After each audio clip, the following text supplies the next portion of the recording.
Today, we're going to be showing you how to create an Instagram account.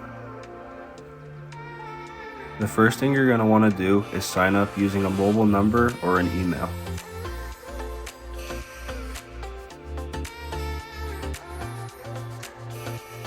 Then you're going to want to select the name for your account. Also, a unique username that will help people discover your brand easier with a simple search. And finally, create a password and make sure that you make it strong. Now, provide a birthday for the account. Just make sure that you're at least 18 years old.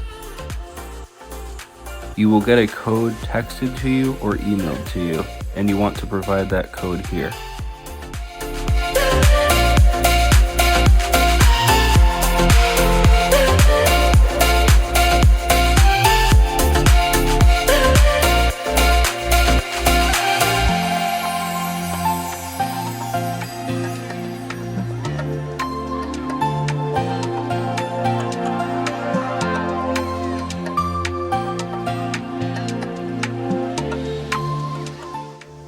Finally, we go ahead and share the post to Instagram.